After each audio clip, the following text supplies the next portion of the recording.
He's sold more than 45 million records. He's had 38 top 40 hits, and he's appeared in several Hollywood movies. And as you're about to see, he recently returned to Gallatin, where it all started.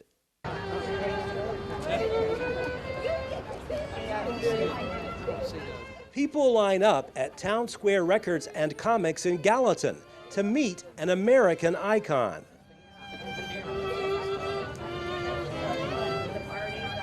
Pat Boone is back where it all started in the 1950s. It just happens I happen to be in the birthplace of my career, literally. Randy Wood of Dot Records, he had Randy's record shop, and he decided if he could sell the records, maybe he'd like to make some. And so he started Dot Records. This was his home base, and I had been on the Ted Mack Amateur Hour, won 3 weeks in a row as a homeboy, Nashville boy, and then the Arthur Godfrey show, and nothing seemed to come of it. I won 2 national talent contests and no contracts, nothing, and I'm headed back to Denton, Texas, where I was expecting our first baby at North Texas State. And Randy Wood called me from Gallatin, said that I've been watching you on these shows, would you like to make a record? I said, well, sure. And he said, well, you going back to, I came up here to Gallatin, we had a hamburger, shook hands, and he said, you going back and have your first baby, and I'm looking for a record, a song I think you can make a hit with. Well, 8 months went by before I heard again from Randy Wood, but he called me in March of '55 and said, I've got a song, an R&B song called Two Hearts, Two Kisses, and I'm sure you could sing it. It's rhythm and blues. I said, what's that? He said, well, come on to Chicago and we'll record there. And I did. And that first record was a million seller. One heart's not enough, baby. Two hearts will make you feel crazy. One kiss makes you feel so nice. Two kisses put you in paradise. Two hearts, two kisses make one love. We recorded till 2 in the morning. The next day, he thought we had a hit record. We found it was by the Charms on the Dutone label in R&B, but we were making a pop rock and roll record. We found out Frank Sinatra, Doris Day, the DeCastro sisters, and the Lancers had just recorded that same song. So Randy Wood from Gallatin, he hit the road promoting my record, sent me to 20 cities in 18 days. Promoting my record, which Frank Sinatra didn't do, Doris Day didn't do, and plus they didn't sound like rock and roll, mine did. So mine was the first million-selling hit of my career. From then on, for 4 years, I was never off the record chart. It's a record I hold in the record business, 220 consecutive weeks without ever being off the chart. And Elton John comes the closest at 157 weeks. The Beatles, they quit making records, singles after their first 3 years.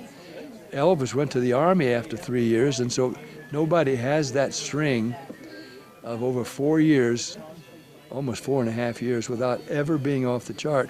And it started right here in Randy's record shop. Hundreds of fans came from both near and far to meet Boone. It was truly touching for the 87-year-old. I'm coming close to crying a few times here because they're bringing back so many sweet memories, and they remember things sometimes that I've almost forgotten.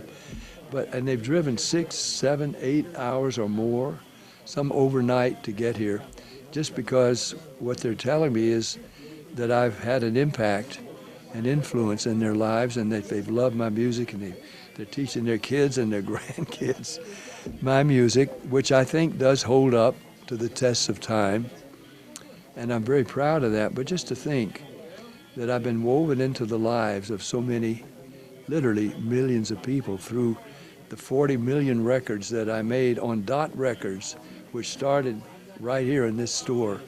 I mean, I'm looking back over a life, having recorded now for over 60 years, and I'm still doing it, still writing songs, still recording. Just recorded with Crystal Gale, a new version of her Just You and I. She did with Eddie Rabbitt 20 years ago. It was a Grammy winner, and now we've just recorded it again. And to keep having these opportunities, and I'm 80 87, I almost said 86. No, I'm 87 and be 88 in June.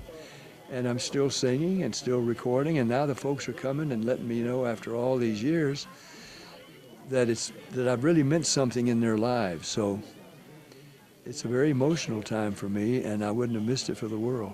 Everybody here's got a story to tell with him. Their family members either went to church or they were on a record or something. We've had two people that wrote songs that he recorded. It's just been fantastic. Boone says he never planned to be a singer or movie star. He had other ideas about his future after he married Shirley Lee Foley, country music star Red Foley's daughter. When we married at 19, I had to think seriously about how I was going to make a living. So I was going to be a teacher-preacher. His wife passed away 3 years ago, one of the saddest moments of his life. However, Boone continues to stay busy, a few years short of his 90th birthday. I've just finished a film called The Mulligan, and it's coming out right after The Masters in just a couple of weeks. And I play the old pro, it's a lead role, and that's the acting part is me playing a pro golfer.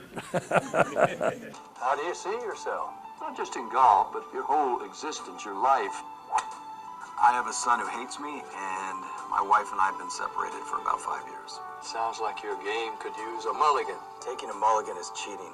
I play by the rules, or I don't play. Just so grateful, even though I was going to be a teacher-preacher, God gave me opportunities to do a lot of that, but from a different platform, a very different platform, singing Ain't That a Shame and Tutti Frutti and Long Tall Sally and all these songs, having a rocking good time with them. But then I also at that time recorded the first million-selling hymn album because I knew the fans would buy anything I recorded. It's fair to say Pat Boone came full circle here at this Gallatin landmark, a place he first became acquainted with more than 60 years ago, a place he's glad he visited one more time. Reporting from Gallatin, Barry Hyatt, NCTV.